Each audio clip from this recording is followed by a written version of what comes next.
देखो ये कानून है सबके लिए, भारत का संविधान है, इस देश में आईन है। इस देश में कोई नहीं बच सकता कभी किसी गलतफहमी में हो। अच्छे अच्छे इंस्पेक्टर और अच्छे अच्छे अफसर हमने जेल में सड़ते हुए देखे। कि जो लोग घर तोड़े गए, जिनके चारपाई तोड़े गई हैं, फ्रिज तोड़े, क्या मतलब है? मतलब पुलिस क्या गुंडागर्दी करेगी? कोर्ट ने आदेश दे दिया क्या? किसके आदेश से आप जो ये कर रहे हो गुंडागर्दी जैसा काम? आप पढ़े लिखे आदमी हो, परीक्षा दे के जो पुलिस में भर्ती हुए हो, ये काम करने के लिए हो। डर का माहौल पैदा किया हुआ है, पुलिस ने इतना आतंक मचाया हुआ है। आपने भी देखा है, आपके भी कैमरा साथी गए थे, वहाँ देखा है आपने कि लोगों के फ्रिज, खाट, दरवाजे तक तोड़ दिए पुलिस ने। तुम जेल भेज दोगे निर्दोष लोगों को? 17 साल का बच्चा एग्जाम है उसका 9 तारीख में, उसको आपने उठा के जो आरोपी बना दिया, हत्यारोपी बना दिया। नमस्ते, मैं शुभम और आपने देखना शुरू कर दिया है नेटिक न्यूज़। इस समय मेरी मौजूदगी गाजियाबाद के नाहल गांव में है। नाहल गांव जो है इस समय चर्चा का विषय बना हुआ है। चर्चा का विषय क्यों बना हुआ है, आपके पास तमाम खबरें आ रही होंगी, फिर भी आपको एक बार बता देता हूँ। कुछ दिन पहले की बात है जब नोएडा की पुलिस यहाँ एक अपराधी को गिरफ्तार करने आई थी, पकड़ने आई थी, जिसके चलते एक सिपाही थे वो शहीद हो गए।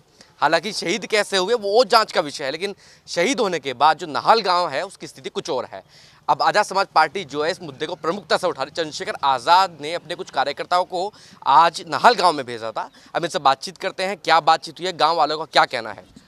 सर, मुझे आप एक बात बताइए, आप इस मुद्दे को प्रमुखता से उठा रहे हैं, अभी तक गाँव की जो स्थिति है क्या देख रहे हैं, क्या समझ रहे हैं?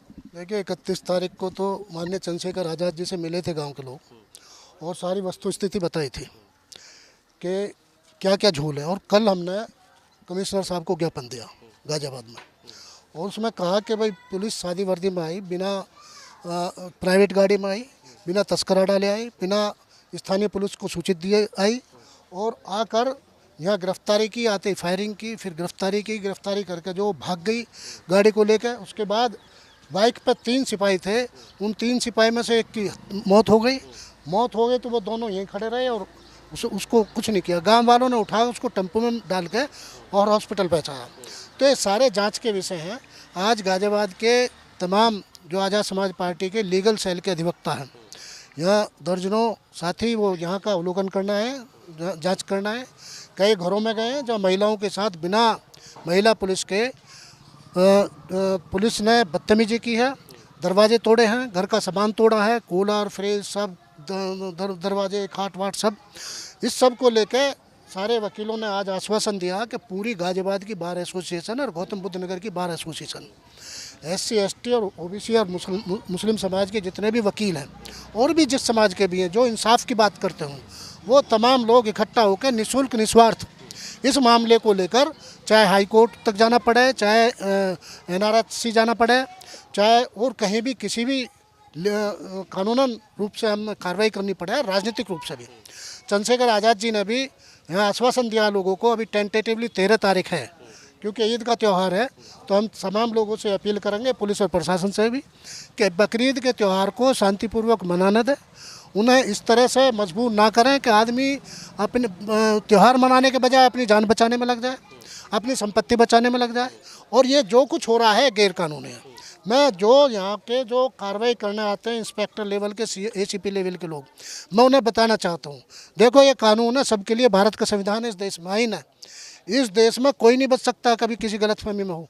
अच्छे अच्छे इंस्पेक्टर और अच्छे अच्छे अफसर हमने जेल में सड़ते हुए देखे। चले जाओगे, गैर कानूनी काम करोगे तो तुम्हारे लिए भी कानून है, हमारे लिए भी कानून है। तुम जेल भेज दोगे निर्दोष लोगों को। 17 साल का बच्चा एग्जाम है उसका 9 तारीख में, उसको आपने उठा के जो आरोपी बना दिया, हत्यारोपी बना दिया। ये क्या हो रहा है भाई? ये हम बता रहे हैं उन्हें भी कि आप भी कानून और संविधान के दायरे में काम करो। अभी आप गांव में घूम रहे थे, मैंने कुछ लोगों को ऐसे देखा, आपने कुंडी भी खटखटाई तो महिलाएं जो अंदर भाग गई। इतना खौफ का माहौल हो चुका है। खौफ का माहौल पैदा किया गया। और जो घर पे लोग नहीं है, भाई आपको किसने अधिकार दे दिया दरवाज़ा तोड़ने का? है कोर्ट ने आदेश दे दिया क्या? किसके आदेश से आप जो ये कर रहे हो गुंडागर्दी जैसा काम? आप पढ़े लिखे आदमी हो, परीक्षा दे के जो पुलिस में भर्ती हुए हो, ये काम करने के लिए हो क्या? महिलाओं को गाली गलौज करोगे, उनके घर का सामान तोड़ दोगे, उनके घर में ट्रेसपासिंग करोगे? ये सारे कानून के दायरे में है। हमारी लीगल टीम इस मामले को कल से उठाएगी। किसी से एक भी पैसा लिया नहीं जाएगा और पूरे इलाके के लोगों से कहा जाएगा भाई उन्हें जो नागरिक अधिकार है उनके तहत उन्हें जीने का अधिकार है, और उन पर इस तरह का जुल्म ज्यादती ना करो कि आदमी विवश हो जाए दूसरी तरीके से। पूरे उत्तर प्रदेश में अपना अराजकता का माहौल बनाया हुआ। हम तो कह रहे हैं ये सरकार जो है सरकार के सहारे पर हो रहा। और लेकिन इन्हें जो अफसर हैं इन्हें याद रखना चाहिए कि कानून सबके लिए बराबर है। और हमारे पास पुख्ता सबूत है, हमारे पास वीडियो है, हमारे पास जो हमने कमिश्नर को दिए हैं वो सब चीज़ें, वो सारी चीज़ें उन सबको लेकर कानूनी रूप से तुम्हें कई लोग मुझे लग रहा है इसमें जेल जाएंगे, सस्पेंड होने के बाद में जेल भिजवाने का काम करेंगे और ये हमारी जिम्मेवारी है, हम इस लड़ाई को लड़ेंगे आखिर तक। कपिल जी, मुझे आप एक बात बताइए, आप लोगों ने गांव का दौरा किया, इस मुद्दे को आप प्रमुखता से उठा रहे हैं। हालांकि इस मुद्दे में मैं राजनीति करना नहीं चाहता हूं, लेकिन जब इलेक्शन की बात होती है, तमाम राजनीतिक पार्टियां गांव में वोट मांगने आती है, जो स्पेशली मुस्लिम बहुल क्षेत्र में आज मुसलमानों के साथ इतनी बड़ी जाति हो रही है, अन्य राजनीतिक पार्टियां कहाँ दिखाई दे रही हैं आपको? देखिए, यहाँ पर मेरा मानना है, राजनीति बात करना ठीक नहीं है, क्योंकि ये सामाजिक वो है, समाज के एक मानवता के तहत वोट वाले, अब ये जनता तय करेगी कि कौन उनके साथ लड़ाई लड़ रहा है और कौन साथ दे रहा है। ठीक है, मैं तो सिर्फ आपके चैनल के माध्यम से ये कहना चाहता हूँ कि जो यहाँ पर कमिश्नर हैं और जो यहाँ पर अफसर हैं, वह लोग ये गांव में आकर गांव वालों को आश्वासन दे कि आने वाली 8 तारीख को ईद है, कि लोग पूरी शांति से हम ईद मनाएं, त्यौहार मनाएं, और वो अपना जो पुलिस के जो खिलाफ लोग हैं वो आज उनको विश्वास दिलाएं कि पुलिस ऐसे जो शासन प्रशासन है वो ऐसा नहीं है, वो पूरे गांव के साथ, पूरे शहर के साथ एक समान है, और ये आज विश्वास होगा गांव वालों को। तो वो जो यहाँ से लोग पलायन कर गए हैं वो वापस आएंगे और अपना 8 तारीख को अपनी ईद मनाएंगे। तो ये पुलिस जो कमिश्नर ये यहाँ पर ऑर्डर दें अपने सभी लोगों को, और जो बेगुनाह है, जैसे आपने देखा अभी पूरे गांव में घूम कर कि जो लोग घर तोड़े गए हैं, जिनके चारपाई तोड़े गई हैं, फ्रिज तोड़े, क्या मतलब है? मतलब पुलिस क्या गुंडागर्दी करेगी?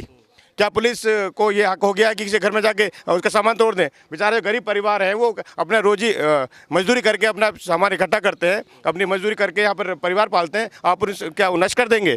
क्या मतलब मानसिकता क्या है? तो ये कमिश्नर, मैं जो अपील करूंगा, कमिश्नर साहब यहाँ पर आएँ और यहाँ पर आश्वस्त करें गांव को कि सब शांति अमन से रहें और पूरे गांव में डर का माहौल ना रहे। चंद्रशेखर भाई से मुलाकात हुई, इस संबंध में क्या आश्वासन मिला? जैसा अभी बताया प्रभारी जी ने कि वो 13 तारीख को आने वाले हैं, क्योंकि जो है त्यौहार मनाने से पहले ठीक नहीं है, कि 13 तारीख को आएंगे और पूरा यहाँ पर समाज साथ रहेंगे। आपका क्या नाम है? मेरा नाम मनोज जाटव है, मैं पूर्व जिलाध्यक्ष आज़ाद समाज पार्टी। मनोज भाई, मुझे आप एक बात बताइए, गाँव का दौरा किया, लोगों से बात कर रहे हैं, लोग क्या कह रहे हैं, क्या समझ में आ रहा है? गाँव में तो डर का माहौल पैदा किया हुआ है, पुलिस ने इतना आतंक मचाया हुआ है, आपने भी देखा है, आपके भी कैमरा साथी गए थे, वहाँ देखा है आपने कि लोगों के फ्रिज, खाट, दरवाजे तक तोड़ दिए पुलिस ने। औरतें दरवाजा खटखटाने पे भाग रही हैं, वापस दरवाजा नहीं खोलने आ रही हैं, तो लोगों को देखो डर का माहौल बना दिया। डाली जा रही है, खुन्नस निकाली, सामान तोड़ने का मतलब क्या बैठता है? पुलिस तो इसमें एक गुंडा ही दिखा रही है, पुलिस का सीधा एक्शन गुंडे का है। देखिए आप, कोई पुलिस अभी साबित नहीं कर पाई, ना तो गोली का बोर बता पाई है, ना ही गोली का खोखा पुलिस ने दिखाया है, और हाँ FIR भी सार्वजनिक हुई है, और निर्दोष लोगों को पुलिस दबादब जेल में भेज रही है, और यहाँ डर का माहौल पैदा किया हुआ है। और लोगों का जो त्यौहार है, एक त्यौहार के मुझे नहीं लगता कि लोग शांति से त्यौहार भी मना पाएंगे। कितने लोग पलायन कर चुके हैं लगभग यहाँ से? तकरीबन मेरे हिसाब से 3000 लोग यहाँ से प्लान कर गए हैं। कुछ लोग बता रहे हैं कि निर्दोषों को जेल में डाला गया, उसकी संख्या क्या होगी लगभग? नहीं, लगभग उनकी जो 200 के आसपास, गांव के लोगों ने बताया कि 200 के आसपास प्लान, मतलब जो लोग शांति भंग में उन्होंने डाले हैं, और कुछ 18 लोग उन्होंने 302 के आसपास में मुकदमे में डाला है। अब जो पुलिस की स्थिति आप देख रहे हैं, आप लोग बताएं कि इसमें जांच होगी, तो आपको लगता है कि पुलिस जब जांच करेगी तो क्या अपने खिलाफ वो सबूत जुटा पाएगी? हम चाहते नहीं कि इसमें पुलिस जांच करे, हम चाहते हैं कि इसमें CBCID जांच करे, और हम इसका एक ज्ञापन देंगे कल। आप देख रहे हैं नेट्रिक न्यूज, साहस सच कहने का।